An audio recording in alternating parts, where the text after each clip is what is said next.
Cowboys heavy favorites, but you never know. Oh, it's about time for Tampa to jump up with somebody, and I'll tell you what, the good defensive team, they are as good as anybody. They can play. We're ready to play some football right now. Tampa has won the toss of the coin, and of course the Buccaneers have elected to receive. So that means the Cowboys will be kicking off, and their man is Efren Herrera, one of the premier placement kickers in the game. Cowboys in white, Tampa Bay in the orange jerseys. Temperatures have cooled down considerably from the 100 degrees or so that they had last week against the New York Giants. And just in time, a cold front came in overnight, and the game time temperature is right around 80 degrees, which is going to make it a lot more comfortable. Herrera ready to go. Anthony Davis is deep, along with Isaac Higgins. As we await the opening whistle, the referee is Bernie Ullman, the umpire Tony Kramer, the head linesman Tony Bateri, the line judge Jack Steffen, the back judge Ben Tompkins, and the field judge is Pat Mallett. There's the whistle, and here comes Herrera, and we're underway at Texas Stadium in Irving. Isaac Higgins at the 12-yard line, crosses the 20, 25, and he is zapped at the 27-yard line. Mike Hagman, number 58, off the Cowboys specialty team, making the tackle with an assist from Guy Brown. So it is 1st and 10 for the Tampa Bay Buccaneers at their 27-yard line. Here's the Tampa Bay offensive line, and they've had some problems this year. Mixture of some veterans and some youngsters. The wide receivers and the tight end will be Bob Moore. Jack Novak, the regular tight end, is out of this game with an injury, and there's the way they'll line up. First time ever, Anthony Davis and Ricky Bell in the same backfield starting a ball game. Morris Owens is the man in motion, and Huff starts to throw it right off the bat and finds Owens for 5 yards out to the 32-yard line. Run out of bounds by Benny Barnes of the Cowboys. It'll be 2nd down 5.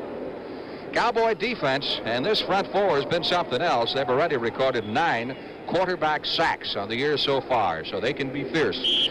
The Cowboy linebackers, and that's quite a change from last year. D.D. Lewis is the only returnee. Leroy Jordan, of course, is retired. And the Cowboy deep backs, those 2 safeties, as good as any in the game. Charlie Waters and Cliff Harris. 2nd down 5 for the Buccaneers at their 32-yard line. Gary Huff, the ex-Chicago Bear, coming back after a knee injury.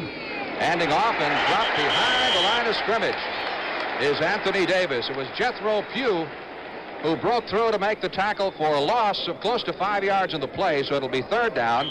Now let's see where they mark it. They're going to spot it at the 30-yard line. It'll be 3rd down 7 for the Buccaneers at their 30-yard line. You know, Frank, it's almost a shame Tampa has come up with an 0-2 record, because they could have easily won both of their opening games. So last week in Minnesota, they played them right down to the wire. Excellent defense, but they haven't had any trouble at all. It'd be interesting to see if Gary Huff can do something to that offense. Passing situation for Huff on 3rd down 7. Gary is 1 for 1 in the afternoon so far. Split backfield. And Huff under pressure gets the pass away, tipped up and away by Charlie Waters. The intended receiver was Ricky Bell. And so the Buccaneers will be forced to punt. Crowd close to 60,000 in attendance as Huff leaves the field. Gary injured his knee in a preseason game against Atlanta, and in that game he threw 3 touchdown passes. And of course the Bucs have been having to go with the rookie Randy Hedberg until he got well. Dave Green is the punter, and the deep man is Butch Johnson, who ranks in the top 10 in the NFC, both in punt returns as well as kickoff returns. Cowboys with 10 men on the line of scrimmage, but they're playing return all the way. Johnson pulls this one down at his 28, 30, 35. Johnson 40, 45, and dropped at the 48-yard line. 1st and 10 for the Cowboys as they come up with excellent field position. That set the Dallas offense for you. Pat Donovan filling in for the injured Rayfield Wright. At right tackle, he's expected to be back in a couple of weeks. Cowboy receivers, the All-Pro Drew Pearson heading that cast, and the Cowboy backfield. Tony Dorsett does not start. Pearson is the starting tailback with Robert Newhouse, but Dorsett sees a lot of action. In fact, he's averaged some 6.5 yards per carry. Here's Staubach pitching to Pearson to the 50-yard line for a pickup of 3. It'll be 2nd down 7. Richard Wood, number 54, leading the defensive charge that time for the orange-clad Buccaneers. Let's take a look at the Bucs defense. They play that 3-man front, Alex. And they play it well, too. Talking to the Dallas people right before the ball game, Frank, they weren't kidding when they said it's as good a defense as you're going to face in football. The 4 linebackers, Paul Harris is replacing Dave Lewis, who is out with an injury, and the D-backs. 2nd down 7. Cowboys with the ball at midfield.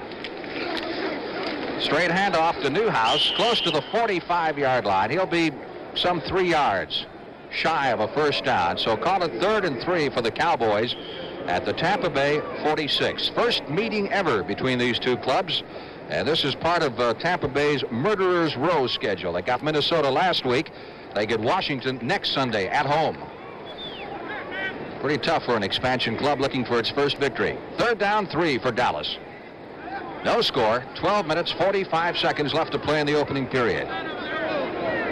Golden Richards left side. Drew Pearson wide to the right. Running from the split backfield. Nice fake to Pearson. Here's Staubach. He will be close for the first down.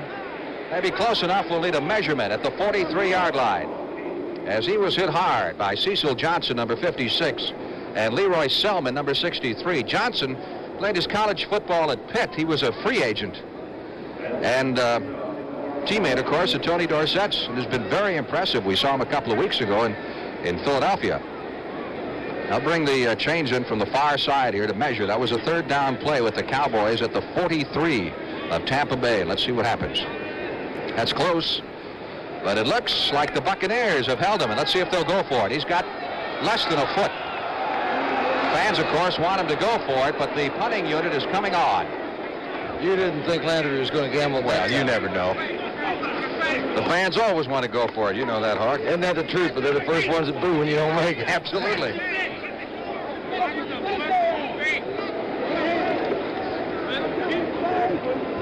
There's the statistics on Danny White so far. He's an excellent punter, particularly coffin corner kicker. Danny Reese will be deep, along with Isaac Higgins for the Buccaneers. Reese on the left of your screen and Higgins on the right. Danny averaging, what, about 40 yards a punt? I'll tell you, he's going to be something. I've seen him play in the World Football League as a quarterback. From the late World Football League? The late World Football League. He's an athlete, a heck of a quarterback as well. Buccaneers playing return all the way. He's angling for the coffin corner on the far side. Higgins had a little trouble handling it. Pulpit brought it down inside the 10-yard line, and Benny Barnes, number 31, was there to greet him. So the Buccaneers come up with poor field position. 1st and 10 at their own 9-yard line. There is no score. We'll be back in a moment. We have assembled here a most congenial group, brought together by the love for a truly great beer. Right, group? Right. It's light beer from Miller. Right, group? Right. They think the best thing about it is it's less filling. It has 1/3 less calories than their regular beer. Right, group? Right. Wrong. The best thing about it, it tastes great. No, Horny, it's less filling. That's Horny. Says me. Hey, take it from me. It tastes great. Who are you? You won't think this fight is no joke when you come through and your nose is broke. No wonder you don't get no respect. I tell you, I don't deserve no respect. You still don't know nothing about beer. I thought I threw you out of this bar last year. I feel very strongly both ways. I never argue. Hi, Mickey. Hi, doll. What's a nice guy like you doing in a fight like this? Waiting for you, doll. Hey, look at that. Waiting for us. I still don't know why they wanted me to do this commercial. Great beer from Miller. Everything you always wanted in a beer and less. Frank Lieber along with Alex Hawkins. Texas Stadium, the site of this afternoon's game between the Tampa Bay Buccaneers and the Dallas Cowboys. The Bucs have the football, and they have a first down at their 9-yard line. No score here in the early going. Fine punt by Danny White. That's Ricky Bell. Across the 10-yard line out to about the 12. Randy White, number 54, stacked him up, along with Jethro Pugh, number 75. Bell is ranked in the top 10 in rushers in the NFC after a couple of weeks. This telecast is presented by authority of the National Football League.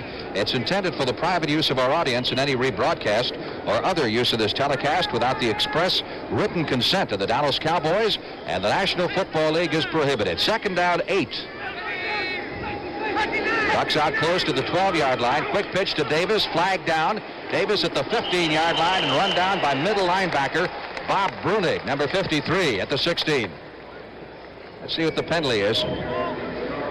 Preliminary indication we get is illegal motion against the Buccaneers. That Dallas defense has had quite a few changes in it, yet, Hawk, they don't seem to lose any efficiency at all. No, sir. It's just a great organization. They've done well in the drafting throughout the years. They've just done so well in the drafting that when somebody steps out, they've always got somebody to move right in there, and they don't lose any effectiveness whatsoever. Bernie Ellman walking off 5. And let's see who the culprit was. Illegal motion. The man in motion, number 32. Well, he was very specific about it, wasn't he? Ricky Bell. He said 32, but that's Lewis Carter, and I don't believe Carter's in there. So the Buccaneers are now backed up to their 8-yard line. They have a 2nd down, 12. From that point, straight handoff. And Bell out to about the 9, perhaps. A yard, maybe 2. Again, Bruning in the middle of that, along with Randy White and Jethro Pugh. Ricky Bell, all everything at SC. Had a bit of an ankle problem last year. In fact, he's got a bone chip, I understand, in his ankle, but he's still playing. I love his attitude. Everything he's done indicates that he has a proper attitude to be a great professional football player. Moving him to fullback, he'd just as soon block as he would carry the ball, and he and Anthony Davis could make quite a tandem back there. On paper, that is a dynamite combination, you have to admit. 3rd down, a little more than 10 needed for the 1st down. Buccaneers from their 9, they give it to Bell, and he broke past the line of scrimmage that time, but was nailed at the 12. Harvey Martin and Cliff Harris coming up to make the stop, and the Bucs will be punting from the goal line. Well, David Green has been kicking the ball well, averaging over 43 yards per punt, but he's had enough opportunities. Great day. He had 11 in the first game with Philadelphia. You can wear out your knee in a hurry doing that. That tells you one thing, that your offense isn't moving the ball much. You got it. All right, here's Green, standing back a couple of yards deep in the end zone. We got a whistle here and an official's timeout as they bring in a new ball. The inactive players today, the 2 players declared inactive by each side, Rayfield Wright and Glenn Carano by the Cowboys, and Jack Novak and Jeff Winans, who is normally a starting guard for Tampa Bay. Steve Wilson is filling in for him. Green gets it away in good order. Butch Johnson at his 45 to his 50. 45, cutting back inside, and he has reached the Tampa Bay 40. Oh, he is one slippery guy. CBS Sports Spectacular coming up next Saturday afternoon at 4:30 Eastern Time. Got a lot of interesting things happening, including the U.S. Grand Prix, the World Middleweight Full Contact Karate Championship, and that World's Strongest Man competition, which started yesterday, will continue. And the second event of this decathlon will be the steel bar bed. You're not entered in that, are you? No, they scratched me early in that.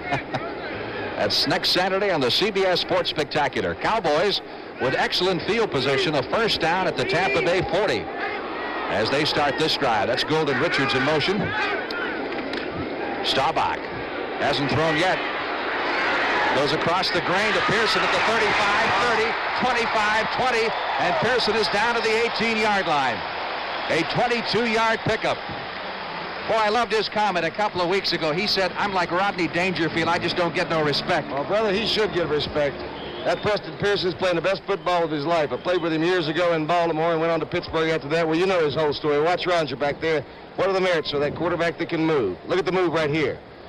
That's something out of Illinois where he was a basketball player. Preston Pearson.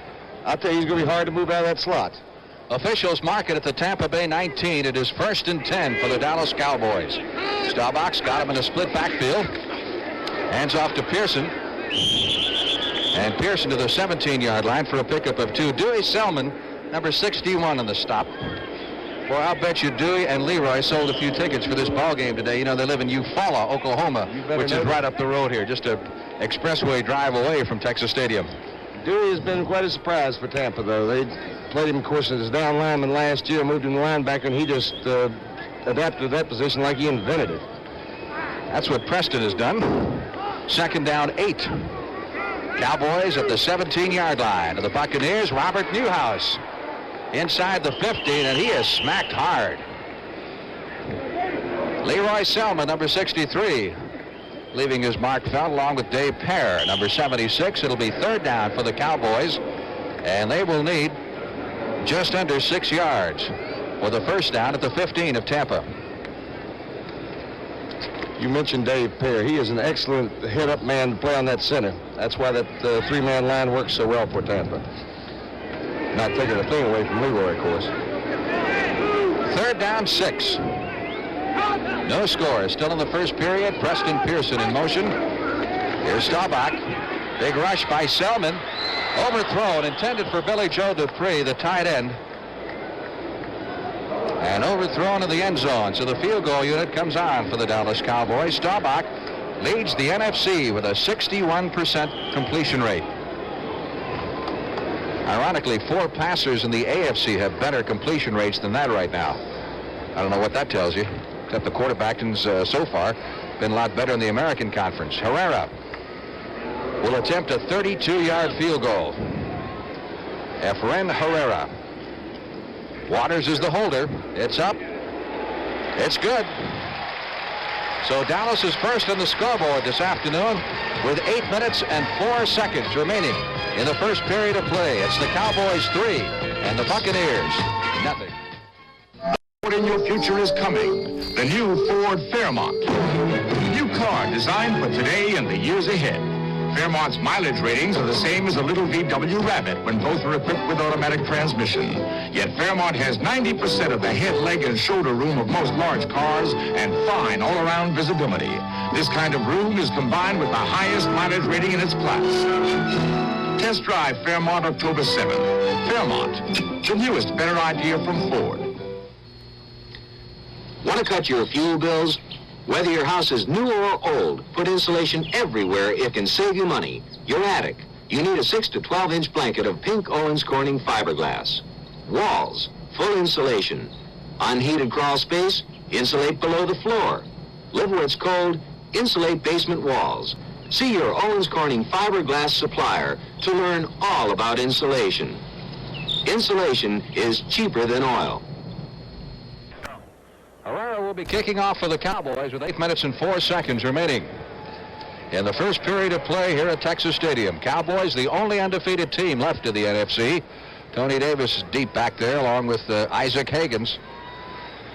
They like Higgins. He's a number 3 wide receiver, but an excellent kick return guy. Don't give him any daylight. No. He can move. This will come down to Higgins at the 7. Back to the 15, 20. Nice cut back inside. He reaches the 27, maybe the 28-yard line. Aaron Kyle, number 25 for the Cowboys, in the bottom of that pile. With an assist that time from Jay Saldi, number 87, who's the captain of the Dallas specialty teams. Cowboys next 2 weeks get St. Louis and Washington. So that's kind of an early showdown situation. There's Tom Landry, the only head coach the Dallas Cowboys have ever had. Gary Huff, quarterbacking the Tampa Bay Buccaneers. Got Owens to the right side and McKay to the left. Sends Davis in motion and pitches to Bell. Bell really popped at the 30-yard line, and the penalty marker went down at the same time. He was really wrapped hard by Thomas Henderson, number 56. And Bell is coming off the field. We'll take a look at Ricky Bell right there. Ricky just doesn't have any daylight there. There's absolutely nowhere he can go, but you notice he's headed it upfield. He's got the right idea. He doesn't mind sticking it in there. Jim Dubose has come in replacing him, and Bell went off holding. Looked like his left hand. Gary Huff, drafted back. I guess this is his first start in pro football as a quarterback since 1975 when he was with the Bears. Been a while. He was the second quarterback picked in the 1973 draft ahead of a couple of NFL starters, Joe Ferguson and Ron Jaworski. Let's get the penalty here. Holding, number 28, offense. So the holding goes against Anthony Davis, the lead back on the play. And the 10-yard walk-off moves the Bucs back to the 19-yard line, where it is now first down and 20. 40, red 99, 59, Huff rolling to his right. Look out. Jethro Pugh's after him, so is Randy White. The pass is completed to Owens. Owens at the 40-yard line, out to the 44. And credit Huff with a great job of scrambling. He had guys breathing down his neck. He surely did that. Nowhere to go. Jethro Pugh wouldn't allow him to roll any further that way. Good pass protection. That Tampa offensive line gave him plenty of time there. But look here. Jethro's not going to let him get outside. He puts it in there. Morris Owens he's got plenty of speed if he gets a step there. Not much room to go. Last year's leading receiver, I guess that's his 5th catch of the year. Eddie Barnes making the stop, and Tampa Bay with a first down at their 44-yard line. Dallas leading 3-0 as the sun breaks through the clouds here. 83. Straight handoff goes to Dubose, and he really looked sharp as he broke across the middle, across the 50-yard line down to the 42, or rather the 48-yard line. Here's Ricky Bell having the left wrist attended to. Don't want anything happen to an athlete like that. What a great future he's got down there. Now the Buccaneers now going with Lewis Carter and Dubose, and alternating Anthony Davis in and out of there. Davis is in there right now. And carries to the 46-yard line. He's been troublesome with the injuries, hamstring, shoulder injury, but one of the strange things happened to him last week. We got the report. Now let's see, we got an injured player for the Buccaneers. Time is called. The Bucs are going to have a second down. And looks like just inches needed for the first down. Injuries are nothing new to the Tampa team. Last year, I think they had 17 players on injured reserve. What would their payroll be? Oh, isn't that something? 17 players. Of course, I think 9 starters. 9 starters were hurt for them last year. They had a better team than the record to indicate. Of course, since they didn't win any games, the record wouldn't indicate anything but that. I think it's the tight end, Moore, who was shaken up. Dana Nafziger has come into the huddle. Timeout here called by the Bucs. We'll be back in Irving in just a moment. Panasonic invites you to take a picture of a voice with a Panasonic cassette tape recorder. Country. Things was a lot different than it is now. All with built-in mics. Some with built-in radios. There are pocket models. It should last another 50 years. And even some that record in stereo. Say something. Come on, say something. So take a picture of a voice with Panasonic. Say something, bark.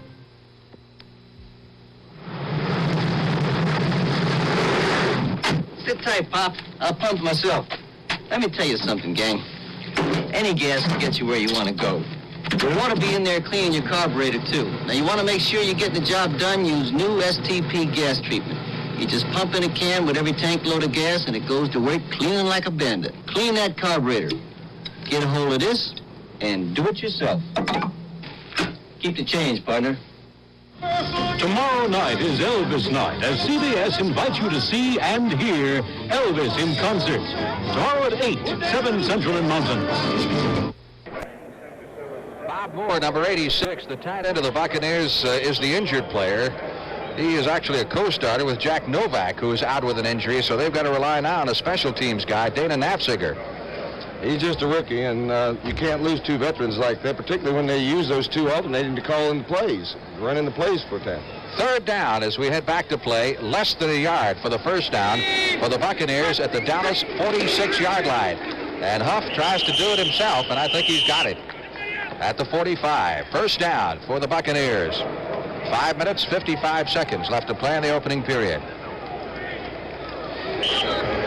What do we have in store for you next week on CBS? Another NFL doubleheader. Philadelphia and the Giants, Detroit at Minnesota. Those are some of the regional games that you'll be watching, depending on what part of the country you're in. Cowboys will be at St. Louis. That's one of the doubleheader games. Atlanta at San Francisco, and Washington will be at Tampa Bay, all on CBS next Sunday afternoon. First and 10, Buccaneers at the Dallas 45. Gary Huff to Owens at the 40, 35, and down to the 34. That's another first down. Morris Owens teaming up with Gary Huff. We were talking with Billy Nelson, offensive coordinator for the Bucs, down to the field prior to the game, and asked him if they're going to score today. And he almost guaranteed us they're going to put some points on the board. Of course, he said it might be the defense with an interception, but we're going to get some points. Oh, they haven't had any luck at all. But of course, you can't lose 2 quarterbacks like Burrell and Huff for that much time without thinking its effect on a young team, particularly an expansion team like that. First and 10 for the Bucs at the Dallas 34-yard line. They've got a nice drive going. Started back at their 27. Flagged down as the handoff goes to number 35, Jimmy Dubose. Huge hole in that middle by that offensive line. Dan Ratchett there, the center. He's putting the block on Brunick and allows for it just enough. Give him room to maneuver there. He broke one tackle and almost ran over Cliff Harrison. That's a yeoman's job right there. It's not a bad offensive line. Not on paper anyhow. traded for some people. Jeff Wines is not playing today. That'll hurt him some. Here's the penalty. Encroachment number 56. Defense declined. Second down, 2. Thomas Henderson of the Cowboys called on the encroachment, but the gain was greater than the penalty would have netted them, so the Buccaneers will take that, and they'll wind up at the 26-yard line. We'll have some other scores for you here in just a moment. Second down, 2. Buccaneers at the Cowboy 26-yard line. Huff handing off to Dubose. Homer Florida star crashes inside the 25 down to about the 23-yard line. Jimmy was the number 2 draft choice for them there. They're high on all their backs. I think they've got about 5 or 6 runners who can play in the National Football League. Buccaneers are sending in plays alternating the wide receivers. Isaac Hagan's right now and John McKay. So the Bucks moving the football right smartly. They're at the 23-yard line. That's a first down. Cowboy fans getting a little noisy now, trying to stir up their defense. Anthony Davis in motion to the left. It is Huff under pressure. Whoa, Henderson! He can fly at the 40. Henderson at the 50. He's going all the way, I believe. Thomas Henderson scores on an 80-yard interception return and spikes it between the goalposts. Get out of town. Take a look at it again. Gary Huff. Can't find anybody open. Probably shouldn't have thrown the football, but there's a big play man. Tommy Henderson. Got speed to burn. Number 1 draft choice last year, surprisingly, out of a small school. I did a game here again 2 years ago when he was a rookie. Ran the opening kickoff back for a touchdown and did that same thing. Spiked it through. That old boy, Tommy. Get it right on. Well, that's a new style spike, we have to say. 79 yards on the interception return by Thomas Henderson. That is his second NFL touchdown. He returned a kickoff for a touchdown a couple of years ago against the St. Louis Cardinals, and as Hawk said, did the same thing. Spiked it between the goalposts. Herrera with the extra point try. And Dallas suddenly leads 10-0 with 3 minutes and 50 seconds left to play in the opening period. Look at it again.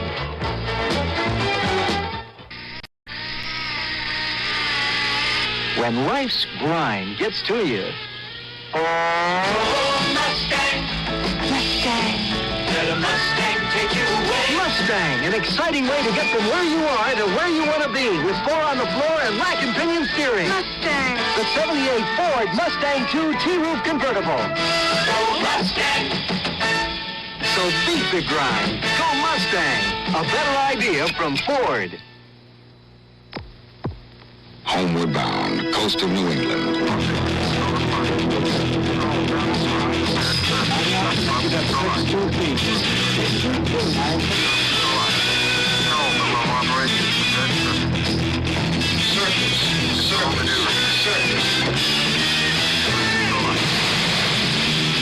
The Navy. See your recruiter or call toll-free. It's not just a job, it's an adventure. There's our situation. There's the Giants-Atlanta situation. Atlanta leading in the second period, 7-0. Now, that was Monroe Ely on a one-yard run for the Atlanta score, and they have been a surprisingly good team this year. Played some good football. Beat the Rams, almost beat the Redskins. Anthony Davis circling under this one, takes it at the 12, 20, 25, and stopped near the 30-yard line on the far side. That's got to be a little heartbreaking for a young football team to move the ball as they did about 60 yards and then have it run back for 79 yards and a touchdown on them. Been a series in Tampa like that. New England, they holding it together up there against the Jets, 17-14. They got a 100-yard kickoff return out of rookie Raymond Claiborne in that New England-New York Jets game. Well, you got to feel sorry for a Tampa team like that. They got buzzard's luck. They can't kill anything. They can't find anything dead. Just about time they get it started, something happens. All right, 1st and 10 for the Buccaneers at their 31-yard line. Quick pitch, Dubose. By the way, we got a report on Ricky Bell. Ricky has a bruised shoulder and may return this afternoon. We thought it was a hand or a wrist or something, but it's his shoulder. Bob Moore has a bruised knee, and indications are he will not be back. There's Bell trying to work the soreness out of that shoulder on the bench right now. Second down. Bucks need 8 for the first down. Bears have scored on New Orleans in the first period. Chicago 7 and New Orleans nothing. Walter Payton did the damage on that one. What a year he's having. Oh, he's some back. I saw him last week. Even though St. Louis had him pretty well covered, you could see the greatness there. Here's Anthony Davis. Look at this. Hanging on for dear life as he came through the line of scrimmage was Cliff Harris, the Cowboys all-pro safety man. Anthony Davis, a lot of football player. He can do a lot of things for you. Operated in Canada in the World Football League before joining Tampa. You give him a little daylight, he can still do it. But he can do so many things for you. He's not that bad a blocker either. That's a first down for the Buccaneers. Pittsburgh and Cleveland in a battle at halftime. They're tied at 14. Cleveland has been a surprisingly good team, haven't they? From their 42-yard line, Davis takes the handoff, gets a yard. Jethro Pugh is the first to hit him, number 75. Just a yard on the play. When the game first started, you just got the feeling that the Cowboys might be looking ahead to St. Louis, that they were a little flat today. But a big play by Henderson, and he will come up with a big play for you. That is his big bag. He is not as consistent a football player as Tom Landry would like. But Landry says he has that knack of coming up with big plays. Now they're going to take a closer look at Bell's shoulder, apparently. Second down, 9. Buccaneers at their 42-yard line. You're talking about Anthony Davis. He had some other problems, but they said before the Minnesota game, he got up the night before the game and hit his head on the bathroom sink and was dizzy during the ball game. And I was going to say that you are one who could probably sympathize with that problem. I've done that so many times. The question is, was he standing or was he crawling? I didn't bother to go. First start, number 7, the offense. That call will go against Darryl Carlton, the offensive tackle of the Buccaneers. 5-yard penalty moves him back to the 38-yard line. It's now second down, 14. Morris Owen split way wide out to the right side, and McKay off to the left. Gary Huff on the delay, slips it to Davis, loses the ball. Buccaneers recover, but it'll be a loss of some 7 yards back to the 30-yard line. They've got 3rd and 22 right now. That left shoulder. Ricky Bell, number 1 draft choice in the National Football League. Man who's worked hard this year, led this club in receiving and rushing in preseason. And he is going to be an anchor in the years that lie ahead. As Hawk said, he's got just an excellent attitude about playing football. At Atlanta, Giant game is at halftime. This is still a first period score. New Orleans has tied Chicago. Archie Manning ran one in from 8 yards out for that New Orleans score. Huff, big rush by Randy White. Charlie Waters, number 41, with the deflection. And again, the Buccaneers will have to punt. Here's a man that was named in the poll of players here in the last couple of weeks as the most underrated player in the NFL. I wouldn't be a bit surprised, but when he was on the corner, he wasn't an underrated player. That wasn't his position. When they moved him to safety, he just moved in like he owned the position. Absolutely. He and Cliff Harris are two, as a pair, they're as good as any in the National Football League. Dave Green in to do the punting. Little over a minute left to play in the opening period. Cowboys leading 10-0 over the luckless Tampa Bay Buccaneers. Tampa has had a weak area. It's in their coverage of punts. They've had a lot of punts run back against them. Although Green hits the ball pretty far, he doesn't hit it that high. Beautiful punt. Johnson backs up to the 20, 25, 30. Wall is forming. 40, 50. Puts Johnson down to the 40. Still on his feet. Whoa! Finally goes down at the 33-yard line, and so do some penalty markers. Part of that will probably be called back, but what a return. He just wrestled off Dave Green at the 45. Look at it again and watch the wall form here. And watch the wall form for the Dallas Cowboys. Excellent in punt returns. They've been good all afternoon. You knew sooner or later they might be able to break one. Paul Harris coming over here, number 52, and I believe he grabbed the face mask there. Take a look at it again. Watch Green try to tackle him here. I'll show you that kickers can't tackle for They're sure. not schooled to. They're working on their legs, not their arms. Here's David Green coming in the picture just right here. No, he wanted to get on and ride. Paul Harris finally gets and holds on hard. Harris saves the touchdown. The penalty is against Tampa Bay for face mask, and that moves it to the 28-yard line. First and 10 for the Cowboys at the Tampa Bay 28. 49 seconds left in the opening period. Staubach to Pearson. 20. Pearson down to the 17-yard line. Nifty little move there as he dipped back inside and picked up close to 10 yards in the play. Mark Cotney, number 33, makes the stop. The kind of a misdirection play here. The flow going to the right. Look at Preston and the moves. He's got more than a water bug, brother. He is not only a fine football player, but one of the finest individuals. Can you imagine the pressure he had all year listening to the drafting of Tony Dorsett and how he was going to be run off from his job, but not so? Well, that's a sign of a great competitor. He certainly rose to the occasion, and he beat out Dorsett clean. 1st and 10 at the 17. Newhouse, 15, 10. Newhouse, 5, touchdown.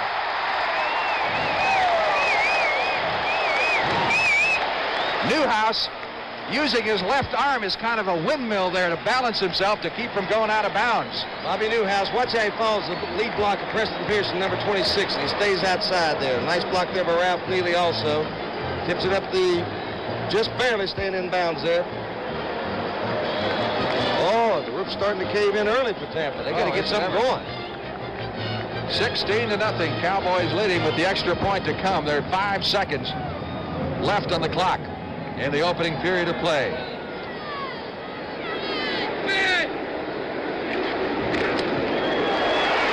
Good. Herrera, 2 for 2 in the extra point department, plus 1 field goal. And we'll have time for the kickoff, and that will be it as far as the first period is concerned. Dallas zooming out to a 17-0 lead. And this Dallas club, of course, is so deep that when they decide to bring on the scrubs, all they have to put in is Tony Dorsett. You know. CBS Sports Spectacular coming up next Saturday afternoon at 4:30 Eastern Time. Once again, a rundown on some of the top events you're going to see. Highlights of the U.S. Grand Prix from Watkins Glen. That will be actually run this weekend. You'll see the highlights next Saturday. We'll have the World Middleweight Full Contact Karate Championship. Live from Indianapolis, and Superfoot Wallace will star in that one. The Superfoot He's himself. the guy. And then, of course, the World's Strongest Men competition, part 2 of that 10-part series, with the steel bar bend being the highlight event. Well, so you got to feel like the Tampa, though, the defense has been as good as it has through preseason and the opening 2 games of this year. You'd think probably they wouldn't fold like that, but you got to know it's going to take its toll because the offense coming in, starting to drive, and then have to turn the ball back over to them again. It's going to hurt them emotionally more than anything else. Hagen's deep along with Anthony Davis.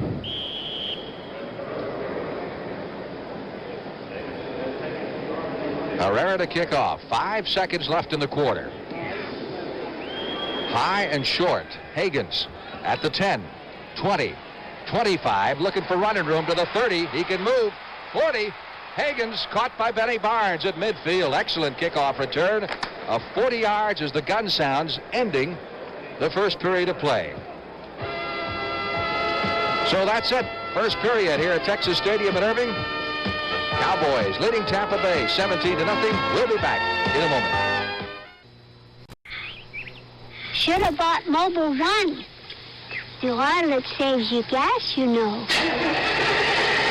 Should have bought Mobil 1. Helps you start at 35 below. Should have bought Mobil 1. Engine temperature hits 500. You're cool. Should have bought Mobil 1. You only change it every 15,000 miles. Mobil 1, the oil that does it all. Take it from an expert.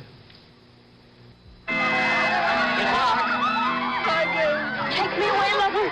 I'm yours. I don't go with married women. What are you doing? You like Granada? Granada? This is my Mercedes. Hold tight. Didn't get into my Cadillac. Cadillac, that's the Granada. Alone at last, beloved. Beloved? Where's my bride? You got that Mercedes with another man. Another man? The new Ford Granada. One way to tell it from Cadillac or Mercedes is its sticker price. When America needs a better idea, Ford puts it on wheels. Anthony Davis having a word with his head coach, John McKay, on the sidelines. Buccaneers 1st and 10 after that fine kickoff return by Hagens there at midfield. Just a simple straight handoff there. You get the impression, as Lewis Carter took the handoff, that on that last drive they were moving the ball so well, Hawk, that had they not had the interception, they'd have moved right in and scored. And could have been an altogether different ball game And because of something like that. You look back on it, and that interception could be the turning point. Second down. Buccaneers need 8 for the first down. Ball is at the 47-yard line of Dallas. That's Danny White warming up on the sidelines. I don't know why he'd be warming up this early. Staubach's having some problems with that hamstring. Huff going long. He's got a man out there if he can reach it, but it's overthrown. Pass intended far in the end zone for number 89. That's McCabe, and back there with him was Barnes. Minnesota leading the Packers in the second period by a score of 13-7. Fran Tarkenton has thrown for 1 touchdown pass in that game, and Chuck Foreman's run one in from 3 yards. Our score, the Cowboys 17 and the Buccaneers nothing. Tampa Bay 3rd down and 8 from the Dallas 47-yard line. Bill Gregory has come into the Dallas defensive line. Replacing Larry Cole has replaced Pugh. Huff under pressure. Pretty good hit there by number 42, Randy Hughes, as the intended receiver was Higgins at the 45-yard line. He held on to it. He did hang on to it, but still not enough for the first down. I thought he jarred him loose a bit, but Higgins managed to hang on. It'll be 4th down, and still almost 5 yards needed for the first down for the Buccaneers at the Dallas 43-yard line. Early in the second period, Dave Green to do the punting.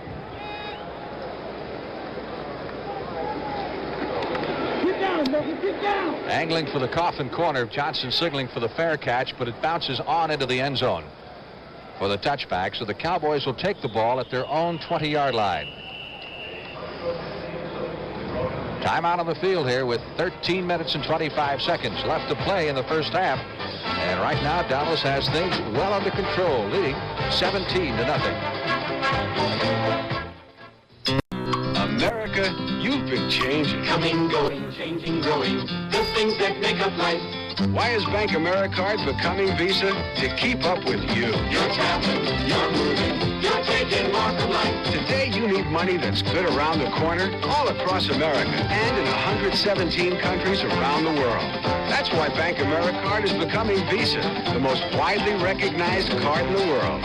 Visa, we're keeping up with you. Badly needed oil lies deep beneath the oceans, much of it beyond man's reach, until now. With this unique drilling ship, the people of Phillips Petroleum can drill in waters more than a mile deep, the deepest water man has ever drilled in for oil. Probing deep beneath the sea to bring you fine products for your car. That's performance. From Phillips Petroleum, the performance company. All right, the Cowboy cheerleaders going through their number. Having a little something to cheer about today, too. Oh, it yeah. looks so academic. 17 points here in the early going for Dallas. 1st and 10 for the Cowboys at their 20-yard line. After Green's punt into the end zone, Robert Newhouse. Out to the 26, pickup of 6 yards in the play. Dewey Selman making the stop. Dewey was moved out of the defensive line to a linebacker position and has performed very creditably. He was the 59th player picked in the draft last year, a second-round choice. Baltimore, the Colts leading Buffalo. That is a second period score. 7-0. Second down 4. Dallas at its 26-yard line. Again, Newhouse, this time shoved back to the 25. Leroy Selman, 63. Dave Pear, number 76, on the stop. Tampa Bay is the only NFL club which has not yet scored a touchdown this year. Their total offensive output, a couple of field goals, one in each game.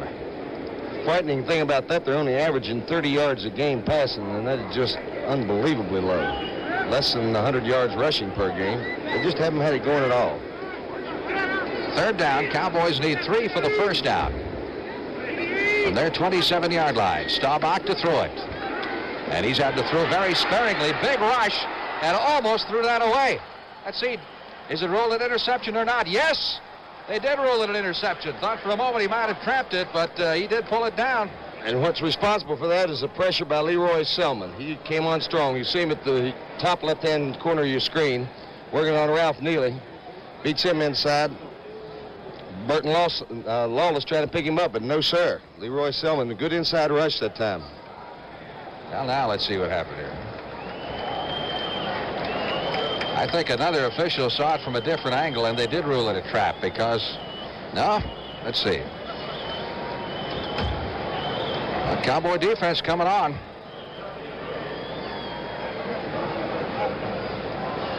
For a minute there, we had two defensive units out there. Well, they did rule it. He did not catch it. I guess they're just going to punt. That's right. It's going to be ruled a trap. So that sets up 4th down. So the Dallas punting unit is on now. Danny White. Nice kick. Isaac Higgins fields that one and goes out of bounds at the same time at the 27-yard line.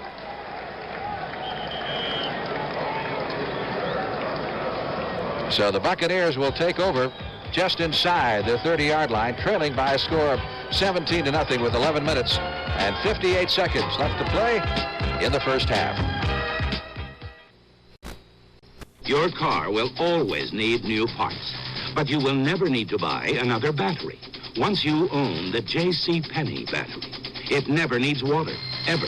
And it has more power to start your car than any other car battery. So dependable, it's fully warranted for as long as you own your car.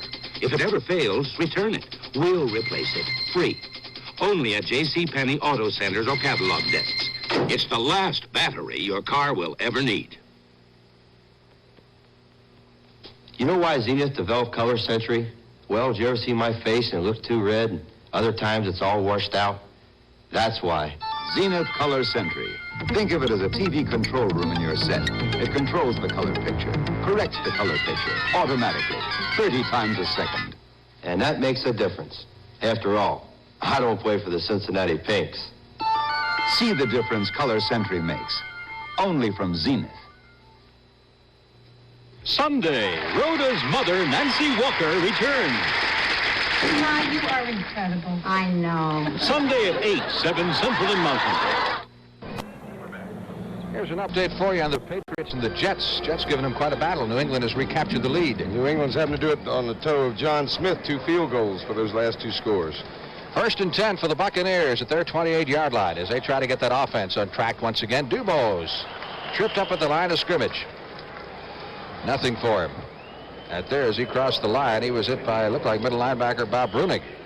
Came knifing through to take his feet out from under him. Give him a yard on the play. 2nd down, 9.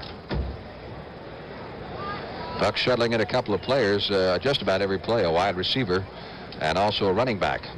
Their plan's been upset a little bit with Ricky Bell out of the game with that bruised shoulder, missing a good portion of the first period. 2nd down, 9 from the 29. Dubose in motion. Pitch to Davis. Davis trying to get outside. The Cowboys wouldn't let him. Cliff Harris, number 43, stopping him. No gain on that play. It'll be 3rd down, 9 for Dallas from the 29-yard line. Quite a battle up in Cleveland before better than 80,000, and the Steelers have regained the lead 21-14. Terry Bradshaw just connected to Lynn Swan for a 14-yard scoring pass. That's his 2nd touchdown pass of the game. Excuse me, that's his 3rd. 2 to Swan and having one to Frank Lewis, yeah. 3rd down for the Buccaneers. They need 9 for the 1st down. Gary Huff calls the signals for Tampa Bay. Davis to the 33-yard line, short of the 1st down. What do you do when you're in Tampa's position? They work all week long developing a game plan, knowing what they can do best against Dallas and how to work it, and then you find yourself behind in the first period, 17-0. You got to scrap it and start all over. Well, you work all week with Davis and Bell in the same backfield, and Bell goes out in the first quarter. Yeah. Green in to do the punting. He ranks 5th among the 28 punters in the NFL. Butch Johnson is deep, and Johnson's had an excellent day returning kicks, and he'll return this one at the 30-yard line. Johnson to the 35 and stopped at the 36. Started to go outside, changed his mind, and he should have gone. Forcing it very nicely was Dan Ryzik, the center, who was down there very quickly. So Dallas takes over at their 35-yard line, and Tony Dorsett has come into the ball game for the first time this afternoon for the Dallas Cowboys, replacing Preston Pearson at running back. Once again, the regional doubleheader next week on CBS. These are the games that you'll be watching, depending on what part of the country you happen to be in. These are a couple of the games. We'll give you a rundown of the rest of them in just a moment. Handoff, Dorsett. Good block from Lawless. Dorsett hit at the 40, fumbles, picked up by Tampa Bay, and racing down the sidelines is Richard Wood.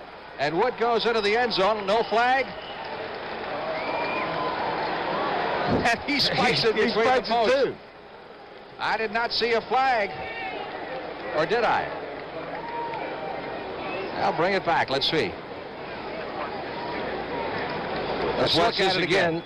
Roger Staubach makes the handoff, as he said, blocked by Lawless there. Moving outside. Now watch Jarris White there. Puts the hammer on him good. Richard Wood picking it up and starting down. I couldn't tell. Touchdown will hold. There was a clipping call against Dallas, and that is declined by Tampa Bay. So the Buccaneers have their first touchdown of the season as Richard Wood, a la Thomas Henderson, spikes it between the goalposts. So Dorsett fumbles on his first carry from scrimmage, and Wood picks it up and runs it in for the score. I can't explain these late decisions on officials. They can't make up their mind what they're going to call the thing. It's been one of those games. So it's a 17-6 game with the extra point try from Alan Levitt to come. Levitt has been with the Bucs just a couple of weeks. Came over from Atlanta where they had two good place kickers. Had two good place kickers. He was the number 4 draft choice. They hated to give him up, but Tampa outweighted him. They tried to trade him for 3 or 4 weeks. Tampa having first rights to anybody put on waivers. They just waited him out. Levitt with the extra point is good, and so the Buccaneers have their first touchdown of the 1977 season. It is worth another look. Watch it again. Tony Dorsett. He's learning to follow his blocking pretty good. Jarris White putting a good hit on there. Wood with the football. Look at the block with number 56 there. Cecil Johnson leveling it all. Now let's see the spike. 2 points. There we go.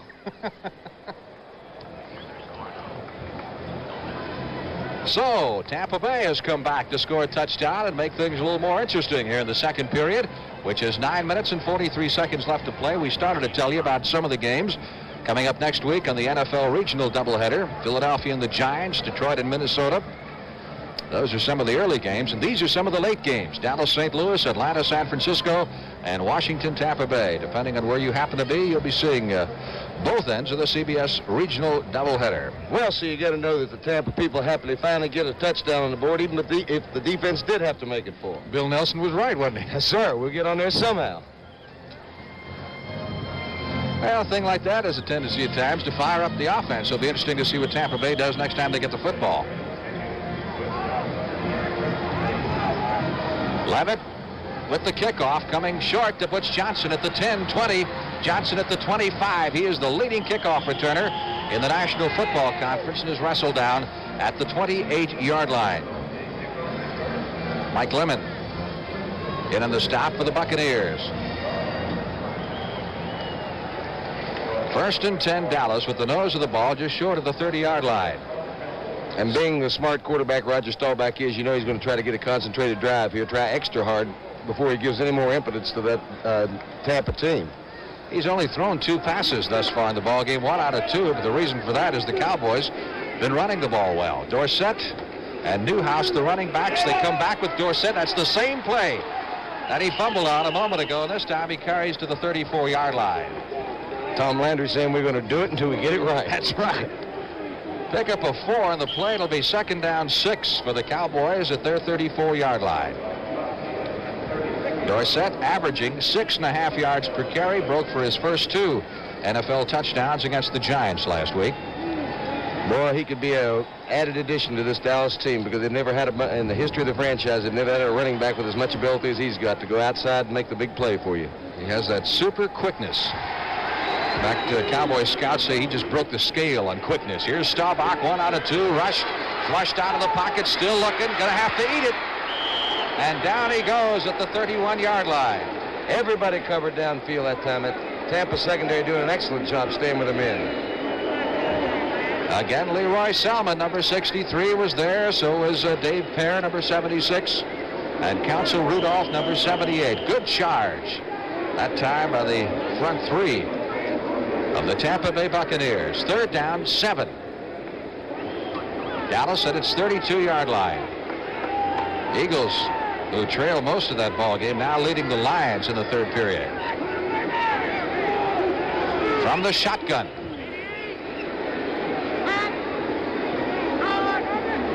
Jay Saldy, the tight end in motion, comes back to help the blocking. Staubach over the middle for Billy Joe Dupree. That's a first down at the 48-yard line as Dupree cradled it just inches above the ground. Cowboys had two tight ends in there that time, Saldy and Dupree. Look at the coverage here. Look at the protection Roger got there. And Billy Joe Dupree just finds the open areas. He's about as good a tight end as there is in football. In addition to being an excellent receiver and a smart receiver, you saw that little tiny seam being broken down right there. He's a heck of a blocker for the running game. Dupree needs just 10 more pass receptions to pass Pettis Norman and become the top-ranking tight end in Dallas Cowboy history. Of course, when they had Pettis, they didn't throw that much to tight end either. First and 10, Cowboys at their 48-yard line. On the delay, Dorsett, 50, down to the 45-yard line. Pickup of 7. It'll be second down 3 for the Cowboys at the Tampa Bay 45. Look at the smooth gliding motion, almost effortless running style. Tony Dorsett. Ricky Bell on a similar movement, but he just hasn't had the daylight Dorsett's had. He will have in the years to come.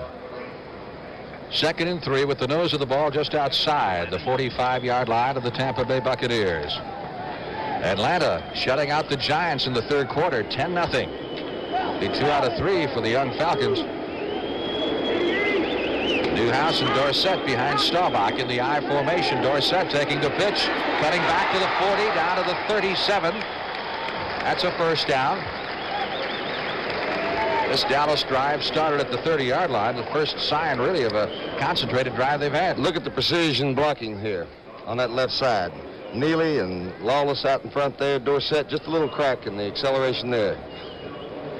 Oh, that's a good football team. Dallas with a relatively young offensive line, but they've really come together this year, haven't they?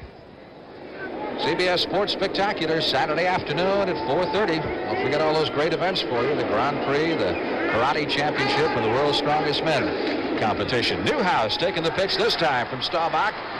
Doesn't quite have the speed of Tony D turning that corner, but he gets the job done in his own way. Picked up a couple down to the 35, inside the 35 to almost the 34-yard line. Newhouse kind of been, in many ways, been a disappointment to the Dallas team. What was he, the number 2 draft choice several years ago? Correct. Had a big year in '75 where he gained a little over 900 yards, but basically he's had injuries and things like that. I maintain he's an unlucky ball carrier, too. You've seen pitchers that can pitch 3 hitters and lose 1-0 and all that throughout their entire career. He really doesn't get the blocking. His best year was the year the Cowboys went to the Super Bowl, played against the Steelers. Staubach with a nice fake to Dorsett, looking long over the middle, and Drew Pearson makes the catch at the 20-yard line. First down. There's the man who is an all-pro wide receiver. They call him the dance master because he's got such great moves. On the offense, brother, he'll make the big play for you, as he's done for several years here, about 6 years for the Cowboys. Roger Staubach, plenty of time, not pressured at all. Roger's got great vision down in that field. Throw that ball low a lot of times, like the pass Dupree caught a little earlier. He keeps it low and inside. Cedric Brown making the stop, but the Cowboys have another first down just inside the Tampa Bay 20-yard line. Staubach calls the signal, sends Pearson in motion across the backfield. Roger hands to Dorsett, 15, 10, and down to the 8-yard line goes Tony Dorsett. 11, perhaps 12 yards of the play. Another first down for the Cowboys. Dorsett lost his helmet in the process.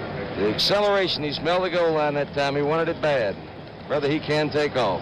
A world of ability. Slow starting in training camp, bothered by some injuries, I guess, but he's starting to come on the last couple weeks. He missed about 3 weeks because of that leg injury. He had a strained knee in camp. Herb Scott of the Cowboys, one of their starting guards, is out of the game with a hamstring pull, and Burton Lawless has been in there, number 66, as you may have noticed. First and goal to go from the 9-yard line for Dallas.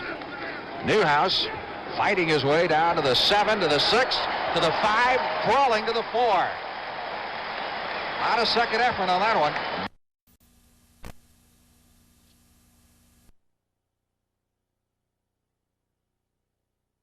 Mark it at the 5. Newhouse has averaged just 2.8 per carry in the first 2 games of this season. That's awfully low for him. Staubach to Dorsett. And Tony carries to the 2. Pickup of 3. It'll be 3rd down. Goal from the 2-yard line. Dallas trying to cap off what would be a 70-yard touchdown drive if they score here. Jay Saldi, number 87, comes in as a second tight end. And for the Buccaneers, Bill Collar, number 77. Is that Saldi or Saldi? Well, we've been calling him Saldi. In fact, he stopped me in the elevator the other day and said, my name is Saldi. My dad would like it called Saldi. I said, whatever Papa wants, that's just fine. So it's Saldi. 3rd down, goal to go. Fake to Dorsett. Staubach waiting, throws it over the middle, intended for Butch Johnson. And knocked down at the goal line. And Staubach took a pretty good shot that time from Collar, who just came into the game. So that will set up 4th down. Let's see if Dallas will settle for the field goal here. And that will be the case. So the Buccaneers have held him. And the Cowboys field goal unit, headed by Efren Herrera, will check into the game. I know as far as Roger Staubach is concerned, much was accomplished, though. They ate up a lot of the clock. They moved the ball well and cut off any momentum that Tampa might have got from that touchdown they just received. 2:49 left to play in the first half. Charlie Waters puts it down, and Herrera's second field goal of the effort of the afternoon is good. And Dallas lead bounced to 20-7. Cowboys 20 and the Buccaneers 7. We'll be back in just a moment. The Ford in Your Future is coming October 7th. The new Ford Fairmont. A new wagon designed for today and the years ahead. The Fairmont wagon has excellent mileage ratings, but while it is trim and lean outside, Fairmont has almost 90% of the passenger space of most large wagons, and with its seat down can swallow up all this cargo. Is Fairmont the Ford of your future? Test drive Fairmont October 7th. Find out for yourself. Fairmont, the newest, better idea from the Wagon Master. All right, one of the happy Cowboy cheerleaders. They look just as pretty from the back as they do from the front. And take your pick. Yes, sir. You can go right on down to 26 of them. Herrera ready to kick off. Higgins is deep once again, along with Anthony Davis. And this one coming down to Higgins' side at the 5. Back to the 15, 20, 25. Higgins showing some good moves. Stopped just short of the 30-yard line. Aaron Kyle, number 25, and Guy Brown making the stop. And again, a reminder about the CBS Sports Spectacular next Saturday afternoon at 4:30. Really got an outstanding show. Highlights of the U.S. Grand Prix from Watkins Glen at field headed by Nicky Lauda. The World Middleweight Full Contact Karate Championship from Indianapolis. And the world's strongest men competition. Round 2 of that. All in the CBS Sports Spectacular next Saturday afternoon, 4:30 Eastern Time. Up. Straight handoff that time to Lewis Carter, who carries out to the 34-yard line. Carter was one of the more dependable ball carriers for the Buccaneers last season. He's been somewhat out of the spotlight with the emergence of Ricky Bell and Anthony Davis in the roster. You know, earlier in the ball game, Tampa's offensive line moved off the ball well and opened some nice holes there. They did indeed. 2nd down 6 upcoming as they move to the line of scrimmage at their 34-yard line. 2 minutes 5 seconds left to play in the first half. We may get this one off before the 2-minute warning, and then we may not. I guess we won't. There's the whistle, and the 2-minute warning now will go to both benches. So timeout on the field with the Cowboys leading the Buccaneers. The score 20-7. When you walk through the lobby of a Napa store, you only get a hint of what Napa really has to offer. There's much more, because if we put just one part from every kind of vehicle that Napa has to offer in this lobby, you wouldn't have room to walk. So we put them in this Napa shopping guide instead. Walk through the lobby of your local Napa store today and pick up your free copy. Your Napa store is a great auto supply store, but they've got more, much more. That's NAPA. We help keep America moving. Now, let me tell you something. I've eaten the dust of many a rodeo, and I built up some kind of a thirst. That's why I drink light beer from Miller. It has 1/3 less calories than the regular beer, and it tastes real good. Light says giddy up to all that flavor, and woe to being filled up. And that ain't no book. What? Light beer from Miller. Everything you always wanted in a beer, and less. We're back. 2-minute warning has gone to both benches. And during that timeout, Ricky Bell strolling off the field toward the locker room with that towel over his injured left shoulder. We haven't received any reports on how serious it is, but I doubt that we'd see him in the second half. Doesn't look like it, does it? 2nd and 6 for the Buccaneers, and that one was almost picked off by Charlie Waters, intended for Owens on the far sidelines. It'll be 3rd down 6. Been a tough afternoon for the Bucs. That's Bob Moore, the tight end who was injured early. So they're down to their 3rd tight end, rookie Dana Nafziger. That's probably as important a position as you'll have on your offense, too. You get a good tight end that can help your running game and open up your passing game. It's a valuable man to lose. I'll go with, looks like 3 wide receivers. They got Ed Williams in the ballgame. First time we've seen him this afternoon. Team with Davis in the backfield. And the handoff is to Davis, and he is creamed at the line of scrimmage and shoved back. Wasn't like this at Southern Cal. No, sir. Of course, he weren't playing the Dallas Cowboys then either. That's true. So a loss of a couple of yards on that play will set up 4th and 8 for the Buccaneers at their 32-yard line. Clock moving, as you can see, with a minute and a half. Will this be the 5th punt for Green? I believe so. He's been averaging right about 40 yards. He's had a short punt of 36 and a long of 51. Big rush by the Cowboys. Butch Johnson trying to run this one down, but he won't get to it. And out of bounds it goes at the Dallas 33-yard line. So pretty good punt under the circumstances by Dave Green of the Tampa Bay Buccaneers. And the Dallas offense will take the field once again. First meeting ever between these two clubs.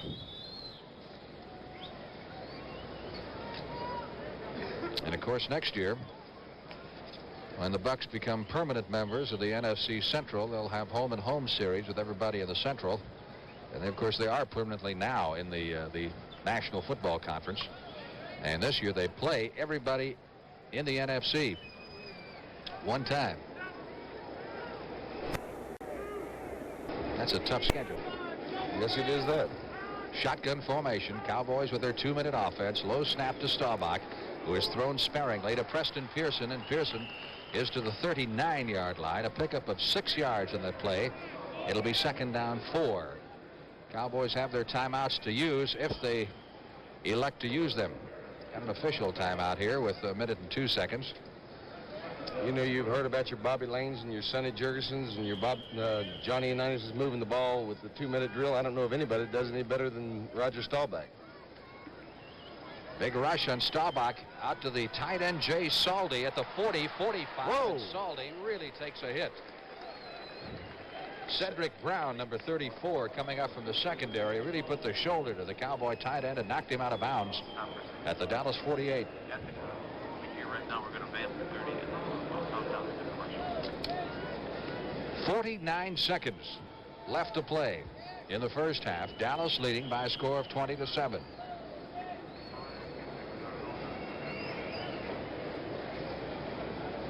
So the Cowboys trying to get into position for one more score prior to halftime.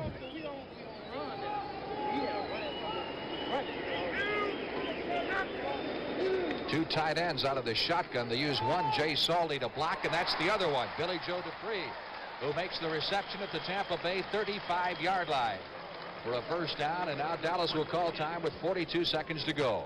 Once again, Roger Staubach, almost flawless protection there. Plenty of time to throw. Give him that much time, and Billy Joe Dupree will find a little open spot someplace down there, as he did right there, with Roger being right on the money with it. That's 6 out of 9 completions for Roger Staubach in the first half, a total of 67 yards.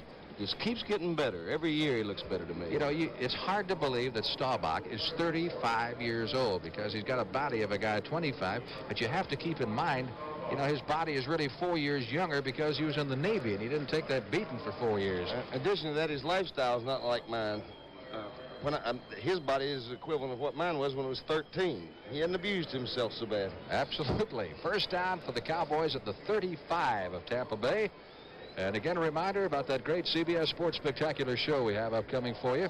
Next Saturday afternoon at 4:30, the Grand Prix from Watkins Glen, the Contact Karate from Indianapolis, the world's strongest men competition, featuring the steel bar bend. And the object of that event is to press the end of a steel bar together, beginning with 1/3 of an inch in diameter and 4 feet long, and progressing up to 3/4 of an inch. in diameter, also 4 feet long. Ernie Stockner will bite it in half when they get through with it. Somebody had to stay up an awful long time to think of that event, I'll guarantee you. 1st and 10. Cowboys out of the shotgun from the Tampa Bay 35. Here's Staubach. Protection is good. Little screen out to Saldi at the 30-yard line. Jay Saldi is down to the 26, 25. Boy, the way he went down, it looked like he could have got a knee or something, but apparently he's all right. Saldi's been one of the most impressive, most improved players. Tom Landry called him out of training camp. Cowboys go without a huddle. 2nd down and a yard for the 1st down at the 27. 17 seconds left. Sideline throw, and it is caught over there, and going out of bounds is Preston Pearson.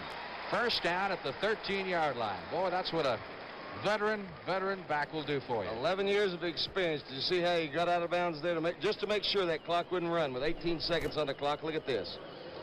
Roger Staubach. Look at the protection there. Everybody in the world. Good rush there by Leroy Selman, as good as he could. Now watch this. Still in bounds, just getting out. You'll see so many of the younger players that don't have presence of mind to do that. Officials mark it at the 14-yard line. It'll be 1st down for the Cowboys at the Tampa Bay 14. And Staubach, having conferred with Tom Landry, heads back into the huddle. And I'm sure Tom probably said, you got one shot, and then we're bringing in the field goal unit. You got it right on that money there. Cowboys going to call time now. Let's see.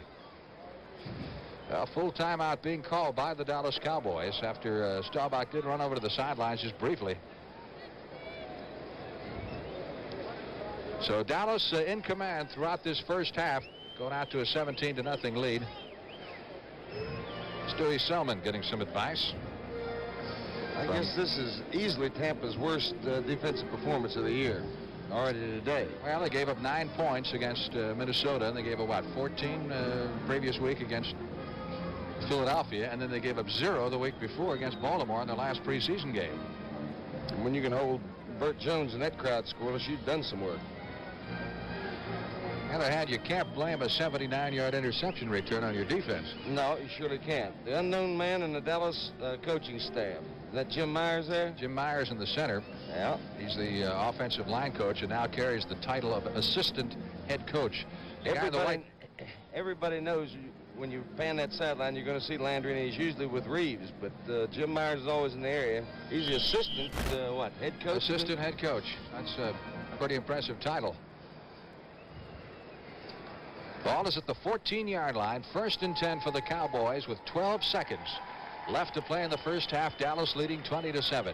Pearson and Newhouse are the setbacks. Drew Pearson is wide to the right. Golden Richards off to the left. Here comes the rush. Going for Golden Richards in the corner of the end zone, but he was out of the end zone when he pulled it down.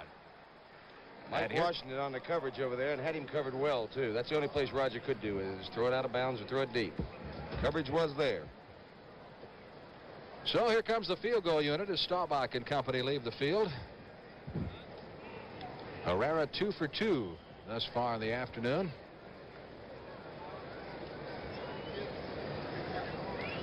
He's hit from 32 yards and also from 19 yards. This will be a 31-yard effort.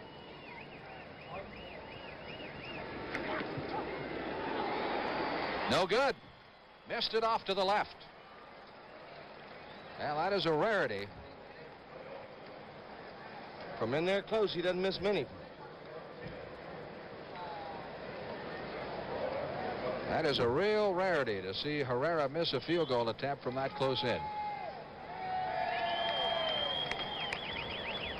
So Tampa Bay will have one shot at it.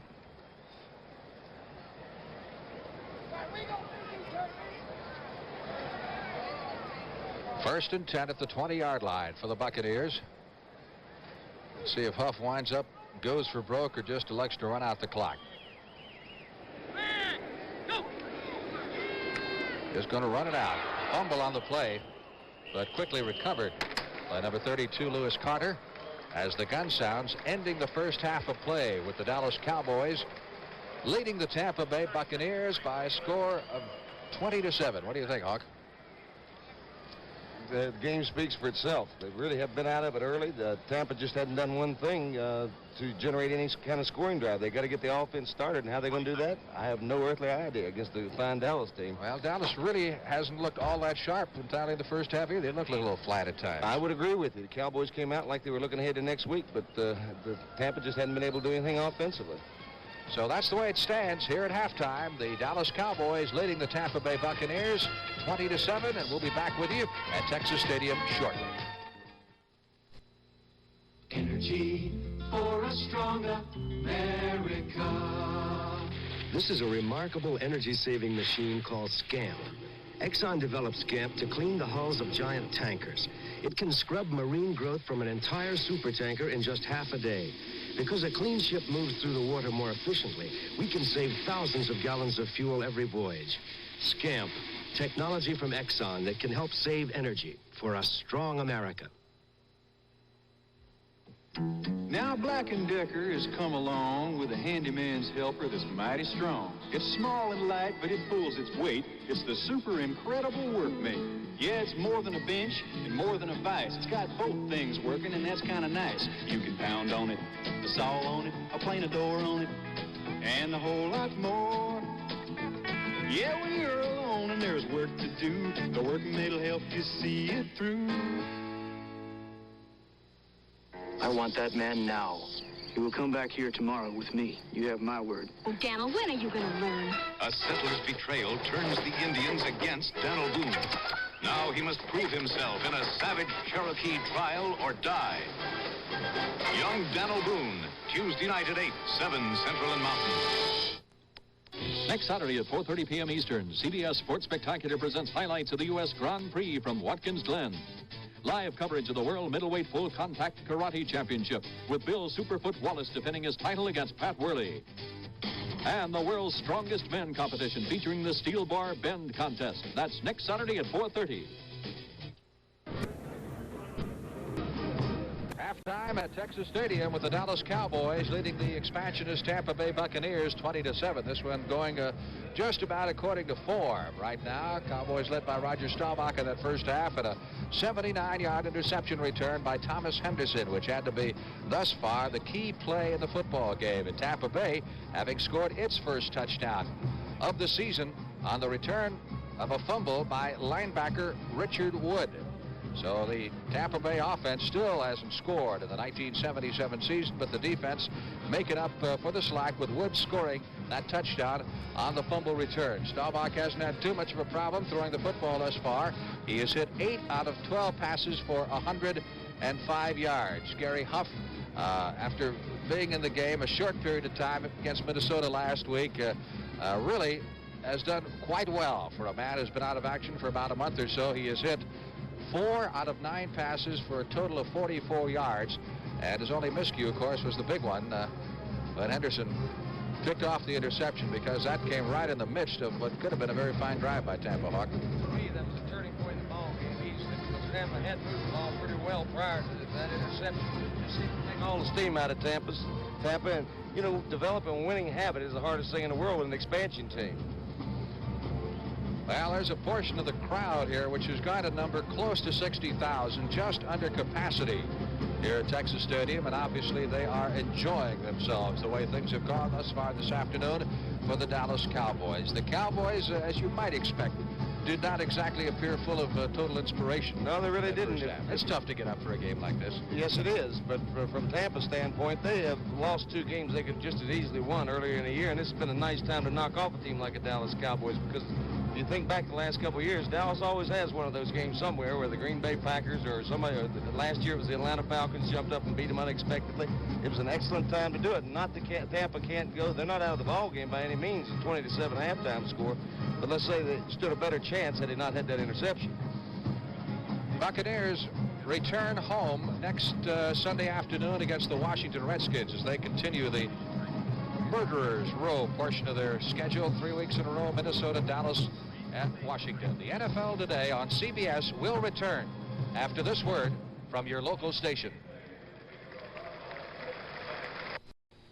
Archie Bunker pursues his dream to buy Kelsey's Bar in a 1-hour season premiere of All in the Family tonight on CBS.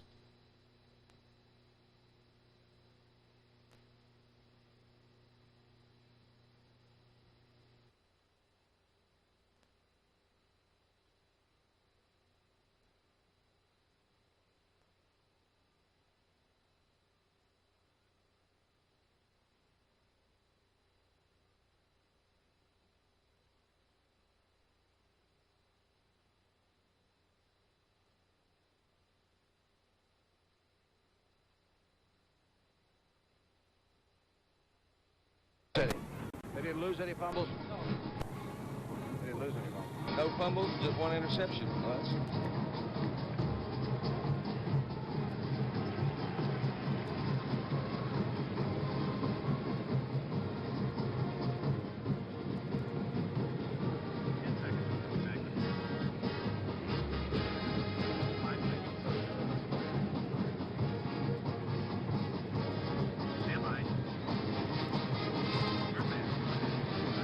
Frank Lieber along with Alex Hawkins back at Texas Stadium. We're at halftime where the Dallas Cowboys lead the Tampa Bay Buccaneers. And here's a look now at our first half statistics in the ball game. And Dallas with the obvious edge there in the total yardage. And of course, one of the big factors in this game, as we have remarked during the course of the first half, was losing Ricky Bell. Didn't help Tampa Bay any at all. No, and nor is it going to in the second half if he isn't able to play. The thing about Tampa, they haven't been beating themselves this year. They haven't been doing anything for themselves, but they've only coming in 2.5 games. They've only had 1 fumble, 4 pass interceptions, so the turnovers haven't killed them. On the other hand, Dallas has been winning big games by forcing turnovers. They've had 10 of them this year, 6 interceptions and 4 fumble recoveries. It's just the ineptness of the Tampa offensive team that really generated anything. It's going to take some time. I don't care about it. Bell suffered a bruised shoulder in the first quarter of play after he was hit by Thomas Henderson, then retired from the game after only 3 carries for a total of 7 yards. Now let's go to CBS Sports Control in New York.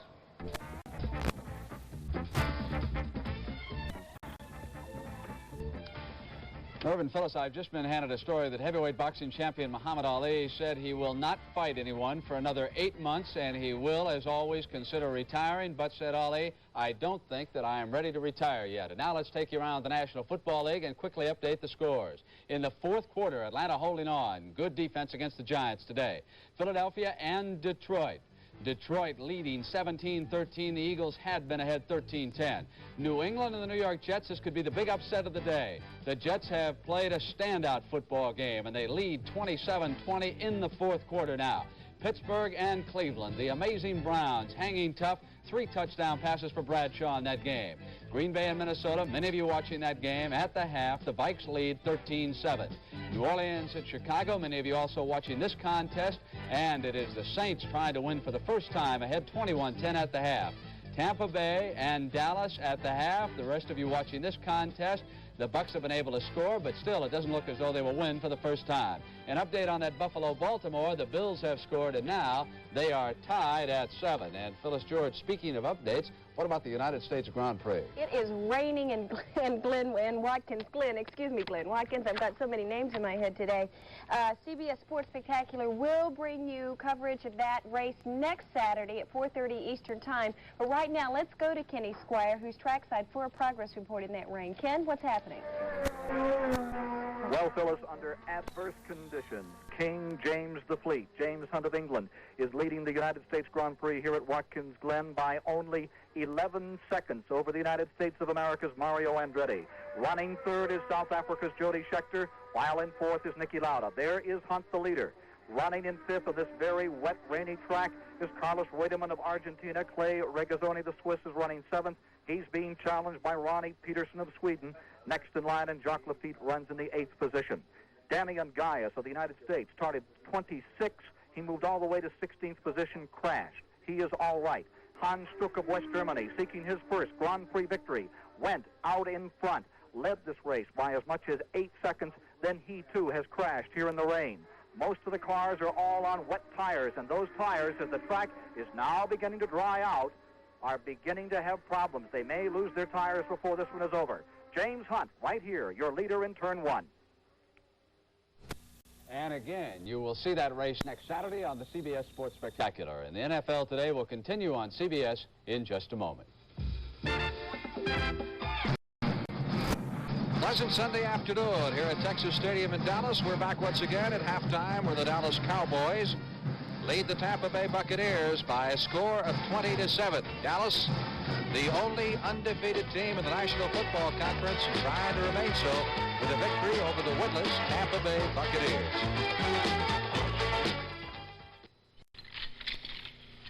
Are you still chained to Gotcha. The rechargeable Norelco rotary razor lets you walk away, free from nicks and cuts.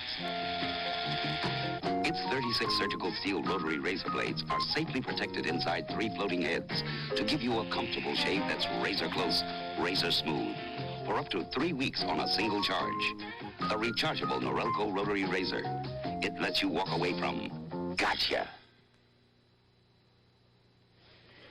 Hi, ever need to rent a car fast? Watch.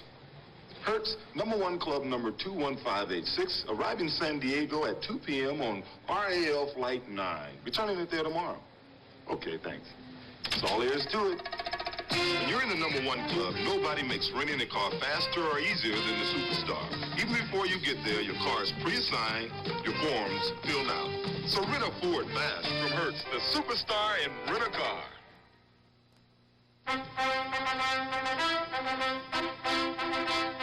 I always wanted to play for the Philadelphia Eagles. After college, I kept working out, running through the streets of Philadelphia. Then, finally, I made it as a 30-year-old rookie. For me, Vince Papale, it was a dream come true. Another dream came true in Philadelphia here in 1776 at Independence Hall. The Liberty Bell rang it out, and Betsy Ross sewed a flag for it. Dreams are still coming true as Philadelphia rebuilds the riverfront and Center City area. These people are dream makers. They're United Way volunteers, neighbors, fans, and teammates working for the mentally ill and retarded, the YMCA, and many other agencies funded by our United Way. Philadelphia wouldn't be the same without them. They take pride in their team, their city, and their United Way. On behalf of the volunteers in the 4-county area of Philadelphia, we'd like to say thanks to you. It works for all of us, the United Way. The preceding announcement was brought to you as a public service by the National Football League. Well, the Bucs and the Cowboys are back in the field prior to the start of the second half. What do you say to an expansion team when you're in the locker room and you're trailing an undefeated club 20-7? What do you think John McKay's telling them? Well, John McKay is telling them first that in the second quarter they didn't make a first down, and they're going to have to do something in the third quarter. The score's going to get much worse. No, really and truly, there's nothing much you can say because Dallas does have a fine defensive team, a fine football team. You get that 2 touchdowns behind, you're not out of it, but you got to be very, very careful, and you can't give up any more interceptions or turn the ball over. I would think the way they're going to win a football game is by getting ahead early and maybe putting a little heat on the other team, then getting fired up as a result rather than trying to come from behind and do it. Yeah, well, in the second half, Gary Huff is just going to have to get it together himself and just decide to stick with his game plan to the best he can because you don't have to shelve it all, but you got to make some adjustments. Offensive line is not doing that poorly, giving him protection on the thing. He's just going to have to get some receivers open and hit them. What about Huff? Look rusty at all to you? Well, he did. You can't miss as much time as he did, and he's wearing that knee brace. You don't know how much that's affecting his natural throwing motion. But he did look like he's missed some time. There's no question about it. I saw him in preseason, and he looked a lot sharper than this. Well, he was out for almost a month or so, and he did look very good against Atlanta. He threw 3 touchdown passes, and you kind of get the impression that McKay is counting on him. I'd like to see Anthony Davis get a little more running room in there because I think he's got all the speed and the quickness that he had as a great college player, but he just really hadn't had any daylight and his stuff on a runner. You're only as good as those men up front. It's what's up front that counts. A lot of changes in that Buccaneer offensive line, as you might very well expect from an expansion team. They've been through an awful lot of football players, really, since the start of training camp. Well, 17 men, as we mentioned earlier in the top of the show, as Coach Sells says, 17 men were on injured reserve last year. 9 of them were starters at one time or another. And just getting the cohesion with any expansion team, regardless of the injuries, that's hard. But when you have injuries, when you're playing with different personnel from week to week, it's almost impossible to get anything consistent going. All right, let's see what's happening here as the second half is about to get underway here at Texas Stadium between the Tampa Bay Buccaneers and the Dallas Cowboys. Both clubs have deployed in their kickoff receiving formations, and we're just about set to go. Tampa Bay won the toss at the outset, so the Cowboys with the alternate option in the second half, of course, have elected to take the football, and that means that Alan Levitt will be kicking off for the Buccaneers. Yeah, the Cowboys deploying kind of an I formation on their kickoff returns. They have the short man, Larry Brinson, standing on the 10, and the man they hope to get the ball to, Butch Johnson, the leading kickoff returner in the NFC, standing on the goal line. And it will come down to Johnson at the 5. Butch Johnson, 15, 20, really upended at the 25-yard line. Butch, for the first time in his career, is wearing a cage mask this week. He really got zapped against the Giants and wound up with a mashed nose and a couple of black eyes, and he's now wearing the double bar. That wasn't a love tap he got just then. Absolutely. 1st and 10. Cowboys ball at their 25-yard line. They lead it by a score of 20-7 as we start the 3rd period of play. Roger Staubach has Drew Pearson wide to the right side. Golden Richards split to the left. Dallas going with its #1 unit all the way. Preston Pearson gets the call, gets a good block from Tom Rafferty, number 64. And Rafferty is out to the, or rather, Pearson is out to the 33-yard line, and that's good for a 1st down. 13-yard pickup. Pretty good block here by Rafferty. Really was. Rafferty, of course, moved in, beat Burton Lawless out for that starting job. Lawless is playing because of an injury to the left guard. Dallas offensive line moving off the ball, of course, they have for so many years. 10 out of the last 11 years in the playoffs speaks for itself. 1st down for the Cowboys on the very first play from scrimmage as they move now from their 38-yard line. Newhouse and Preston Pearson in the eye. Big rush on Staubach. Drops it over the middle to Pearson. Preston Pearson is at the 50. Good move by Pearson. Gets him to the 49-yard line. And then he is nailed from behind. Paul Harris was in on the stop for Tampa Bay along with Dewey Selman. It's another 1st down for Dallas. 2 plays, 2 1st downs. And they're now at the Buccaneers 49. Preston Pearson's a thing of beauty, isn't he? Just so much poise and so much class when he doesn't panic whatsoever. Just stays in there, does what he does best. Not an explosive type runner, but he'll get the job done for you very adequately. That's 3 receptions for him for better than 40 yards. Newhouse trying the right side behind Pearson's block. Gets inside the 45 to the 42 of the Buccaneers, and that's good for 7, which will set up 2nd and 3 for Dallas. Tampa's not getting much force from the defensive, either their linebackers or their cornermen or the safeties, whoever's supposed to turn the play in, because Dallas has had success going outside on them throughout the entire game. Roger Staubach, one of 4 NFL quarterbacks who have passed for more than 10,000 yards over the past 4 seasons. Name the others. Don't get me in one of those games right now. Tarkington, Jim Hart, and Ken Anderson. Drew Pearson in motion. On 2nd down 3, Preston Pearson has the 1st down and some change as he moves it to the 35-yard line. 1st and 10 for the Dallas Cowboys, who have taken the opening kickoff. In the 2nd half, started this drive at their 25-yard line and moved smartly to the 35. There you see Paul Harris putting the hit on Preston Pearson. Harris, a rookie out of Alabama. I guess they got him on waivers from Pittsburgh.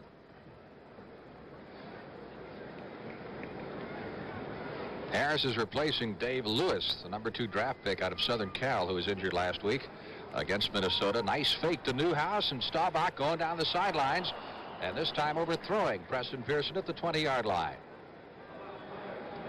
You know, when Pearson came up with the Colts, he was primarily a kick returner, wasn't he? That's about all he did, was return kicks and on the specialty teams. He wasn't moved into the offensive backfield taken serious the entire time he was playing with Baltimore. He really didn't even start playing it until they went over to Pittsburgh. But I maintain that his best football has been the last 2 years here with the Dallas Cowboys. And in college at Illinois, he was a basketball player. In fact, he told me once upon a time, I don't know whether to believe this or not, he said Illinois played UCLA his senior year, and he once blocked a sky hook of Lou Alcindor's. You don't want to buy that, do you? I don't know. 2nd and 10.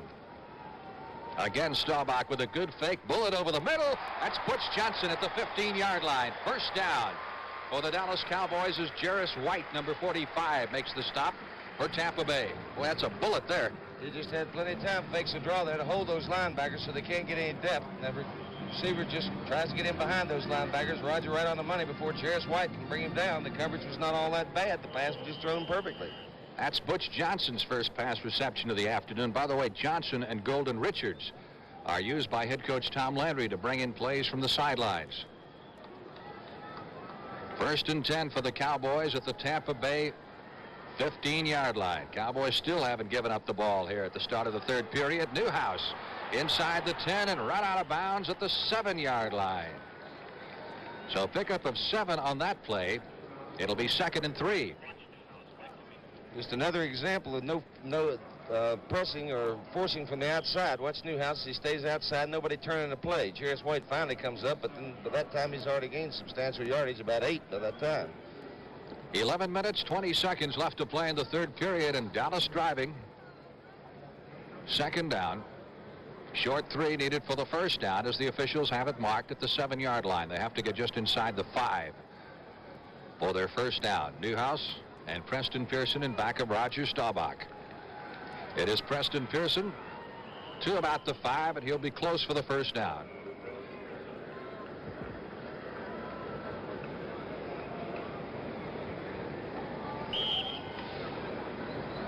Cowboys have done it all so far in their first couple of games. Now they've picked up 10 turnovers in their first 2 games. That's an absolutely unbelievable figure. They're off to a fast start. It's unusual for Dallas to look this good this early in the season. Third down, less than a yard. Cowboys from the 5-yard line of the Tampa Bay Buccaneers.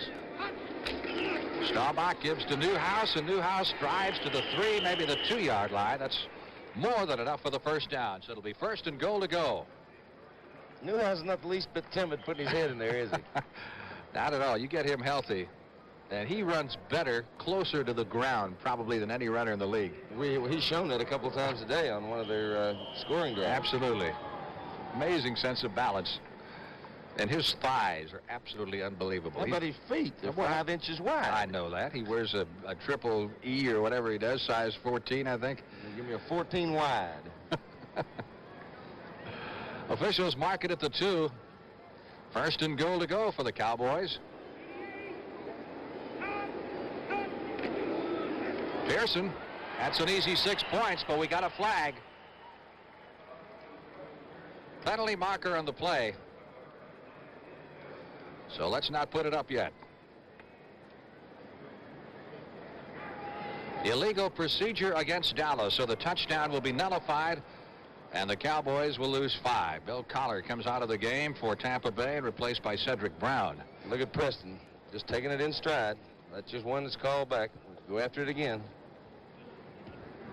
Here's the call by the referee, Bernie Ullman. False start, offense, number 89.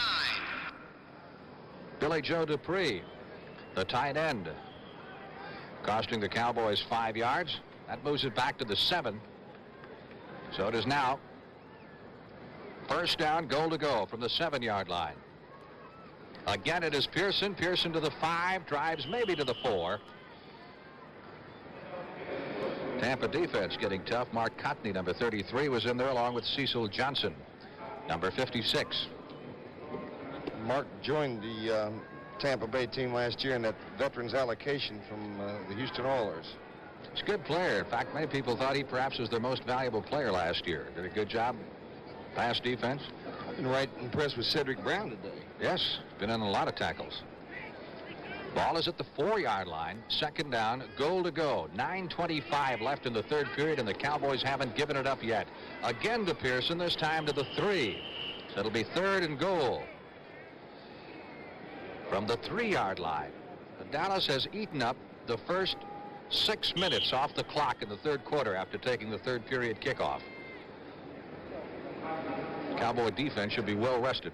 Well, you can't help but get the feeling that Roger Staubach's doing exactly what he wants to do, keeping the ball on the ground, running it, just controlling the whole game situation. That's exactly what he's done these last couple drives. That cools off a team that might otherwise be fired up. Drew Pearson is wide to the right side, the rest of the tee in tight. On third down, goal to go. Fake by Staubach into the middle, gets rid of it. Intended for Golden Richards, and Richards gets into a scrap with the man who is defending against him. I thought he should have caught it. Oh, there's no question about it. He just blew that one. I don't think he can blame the defender on that one. Word or two exchanged down there. After all said and done, there's more said than done. Anytime you see situations like that. So that means that the Buccaneer defense has held the Cowboys again, and they'll try to settle for a field goal. Herrera is 2 out of 3 in that department. Missed from 31. He's hit from 19 and 32 yards. Waters will put this down at the 10, which will make it a 20-yard effort. He's never missed in a regular season game inside the 30, except for that one shot up at Minnesota, which, of course, sent that game into overtime. Field goal is good from 20 yards out, and the Cowboys' lead mounts to 23-7 here at Texas Stadium. Of all of the small cars to choose from, Ford Pinto offers the kind of value that makes it the best-selling American small car. Pinto has a low price, and over 75% of Pinto's schedule maintenance requirements have been reduced or eliminated. And Pinto has higher resale value than Chevy Chevette. When it comes to small cars, there are a lot to choose from. When it comes to value, look to Ford Pinto, the best-selling American small car. When America needs a better idea, Ford puts it on wheels. Here they come, pouring in from California and Vermont, from Texas, Oklahoma, and Georgia, from all over the country. Billions of used aluminum cans headed for recycling. Today, about 1 out of 4 aluminum cans is recycled and used again. Tomorrow may be 1 out of 3.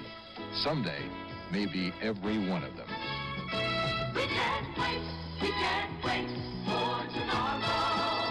Alcoa can't wait.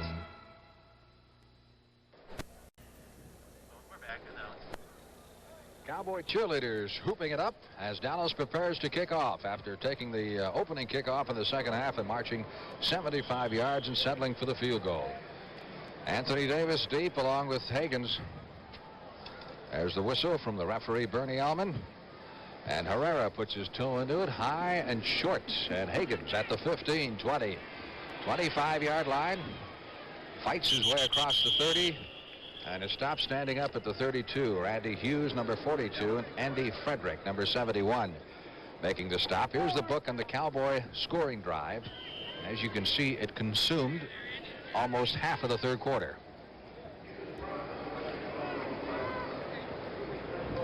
So the Buccaneers with the football for the first time in the second half. They send McKay to the left side, Owens to the right.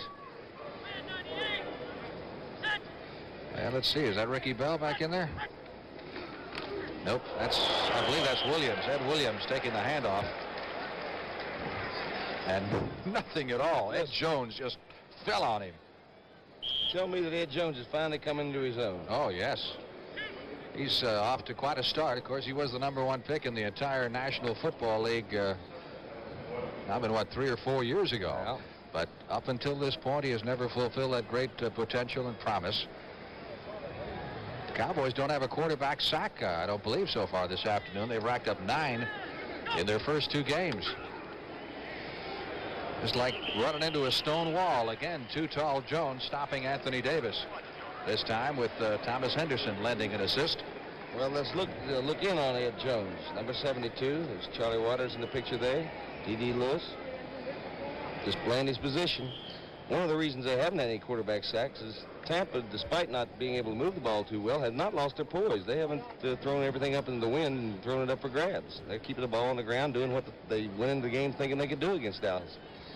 Third down. The Bucs need 10 for the first down with the ball at their 32-yard line. They trail by a score of 23-7 here in the third period. Huff, under pressure, delivers, and delivered it a little faster than he wanted to that time. Intended for Morris Owens at the 45-yard line. Had the safety blitz on that time. Cliff Harris was coming. So dejected Gary Huff leaves the field.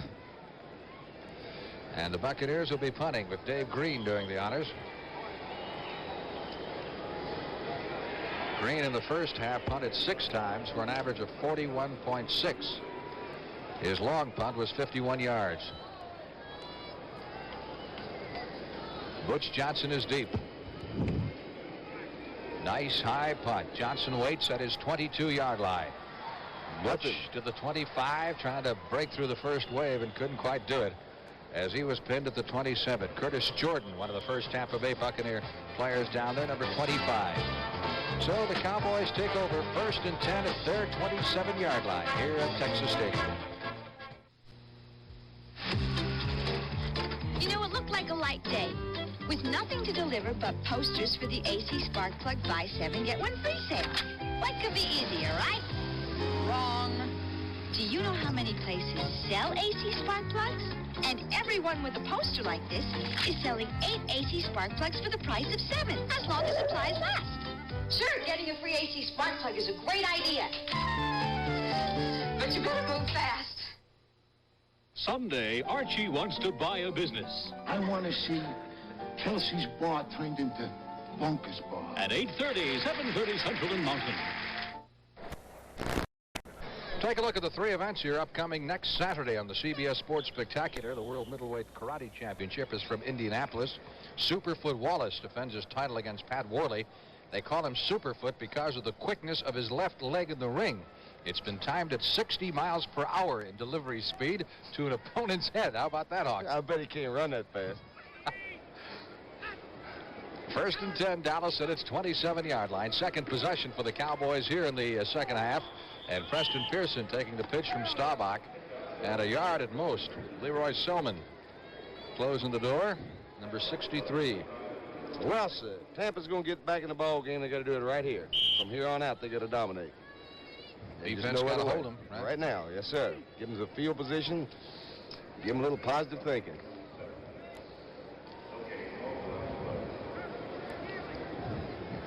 Bucks with that front 3. They've got Charles Hanna, John Hanna's brothers in there at a defensive end, replacing Counsel Rudolph. Second and 10, Staubach floating it out for Billy Joe Dupree. And you talk about throwing it into a crowd, man. He had nothing but orange shirts surrounding him. Well covered that time. Good coverage by the Buccaneers. Number 34, Cedric Brown, and also in there Richard Wood, number 54. This is what Staubach has done so far this afternoon. One thing about it, Staubach has not given up an interception this year, and that's the very reason that although the coverage was there, he threw it high and outside away from those defenders. Tom Landry going over the next play with his wide receivers. We had a marker down in that last play, so let's see what the walk-off will be here. Could very well be holding because I detected some that time. Landry's win over the Giants last week was the 150th of his coaching career. Holding number 73 offense. That's Ralph Neely of the Cowboys, who has been known to hold upon occasion, particularly when he go up against a defensive end the likes of Leroy Selman. When all else fails, hold. That's all. That moves the ball back to the 17-yard line. The Cowboys now have a second down, and they need 20 for the first down at their own 17. Staubach fakes to Newhouse, gets it out to Preston Pearson at the 20, 25. Just picking his way upfield. On a leisurely Sunday afternoon, Preston Pearson is out to the 30-yard line. He got back the 10 they lost in the penalty, plus 2 or 3 more. Mark it at the 30. That will set up second down, or make it third down and 7. That Preston is a professional, isn't he? He handles himself like a professional, and he plays like a professional. Just all the poise in the world. He's a glider, I guess you'd call him, type of runner. Just seems to kind of weave in and out. A lot of football player that you see right there, Leroy Selman. We'll watch him better here and better and better in this matchup with Ralph Neely and see what happens. Here's Staubach. Well, Neely did a job on him that time, put him right on the seat of his pants. That's Drew Pearson at the 50, and the Cowboys all throw wide receiver to the 48-yard line of the Tampa Bay Buccaneers, and Dallas has another first down, making the 46. Look at Leroy. Neely handed it to him that time. There had never been a horse that couldn't be rode, and there never been a rider that couldn't be throwed. That time, Ralph Neely did the job on him. Drew Pearson, just as reliable, like banking money. Take a look at it again here. Leroy, you don't win them all. Sometimes you lose. First and 10 for Dallas at the 46-yard line of the Tampa Bay Buccaneers, and the Cowboys are moving, and they're running that clock down one more time. 4 minutes, 50 seconds left in the third quarter. Preston Pearson behind Lawless, block, spins through a hole and picks up 11 yards on another first down. Boy, that's a fine bit of running. Take that, Tony Dorsett. Doesn't look as good as you, but I got the job done. That's how he stays in there. You can just count on him. Like death and taxes. Looked like he was stopped at the line of scrimmage and went into a full spin and came out of it and picked up 11 yards and a first down for the Cowboys at the Tampa Bay 35-yard line. Preston Pearson has carried 10 times for 53 yards and has caught 5 passes for 65 yards. Loose football. And who's got it? Tampa Bay recovers the fumble at the 36-yard line. I'd like to see Tampa get back in here now. We need a sustained drive somewhere. So the Buccaneers come up with a fumble recovery. Here it is again. That's just, you don't know who to fault, really, on that, the exchange between the quarterback and center, and you never know. Only those two people know. Paul Harris, number 52, came up with the loose fumble, and the Buccaneers take over at their 37-yard line. And if they want to get back in this game, it's time now to show some offense. Their defense hasn't done that badly at all. Davis out across the 40 and fighting hard until he's finally run out of bounds at the 43-yard line. Pickup of 7, 2nd and 3. As we watch this from the end zone, Anthony Davis showing what he can do when he gets a little daylight here. Takes a quick pitch out with the blocking out in front of him there. Charlie Waters being knocked out of the way, and look at him get those legs up. Running into DeMaurice Owens' back, saying, if you can't help me, get out of my way. Don't hurt me. 2nd down 3 for the Bucs. Let's see if this has ignited them at all. Ball is at their 43-yard line. They trail 23-7. There's the book on Davis so far this afternoon. And Davis again to the 45. Looks like he's about a yard short of the real estate needed for the first down. We still haven't received a report on Ricky Bell, how serious the injury was. I see another Tampa player down the field right now. That looks to be Darrell Carlton, the offensive tackle, who was shaken up on that last play. That is being tended to as the Buccaneers call timeout. Come on, old trademark. Time for your walk. What's the hurry? I know where we're going. To where your family began. With the same Levi's blue jeans worn by this man. Hey, you've come quite a ways, little registered Mark. Now that I see these guys by the park dressed in your newest edition, sums it up right there. Levi's sportswear. Trademark, I know what you'd say if you could. Levi's don't have to be blue, just have to be good. Here's Darrell Carlton, who was shaken up on the last play, walked off the field under his own power. And that will hurt the Tampa team. You know, they made a trade with Miami for the rights to him out of Tampa University back home again. He's a fine football player. 3rd down 1. Big play for the Bucs at their 45 as they try to keep this drive going. Owens, the man in motion. Gary Huff going to throw on 3rd and 1. And that's almost picked off by Aaron Kyle. And Kyle could smell that goal line as the pass was intended for McKay. Aaron Kyle, number 25, second-year man for the Cowboys. And a number 1 draft choice last year as a rookie. You have to question that call in a short yardage situation because they know they're going to play those receivers tight anyhow. And throwing that ball the width of the field, and that's a very dangerous pass under any circumstances. 55,316 in attendance here at Texas Stadium this afternoon. That would be almost 10,000 short of capacity. Butch Johnson has had an excellent afternoon running back punts. Johnson at the 20, gets by the first man, but is pinned at the 25-yard line. Winfrey, number 36, in on the stop, along with Larry Mucker, number 87. Cowboys 23, Tampa Bay 7. 3 minutes, 8 seconds left in the 3rd period. For the millions of people who need a full-size car, introducing the 1978 Ford LTD. If you need 6-passenger space, if you need a roomy trunk, if you want mileage like this, then the full-size 1978 Ford LTD could be just the car for you. LTD, a better idea from Ford. National Football League, the Jets lead New England 30-27. And there's only 23 seconds remaining in that game, so there's not much time to pull that one out. Cowboys 1st and 10 at their 25-yard line. They lead 23-7 over the Tampa Bay Buccaneers.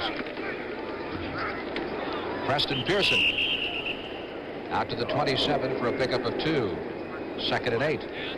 Here's our first final of the afternoon. The Pittsburgh Steelers came from behind, rallied, got 3 touchdown passes from Terry Bradshaw, beat Cleveland. Now, he also ran one in himself, too. Pretty good afternoon.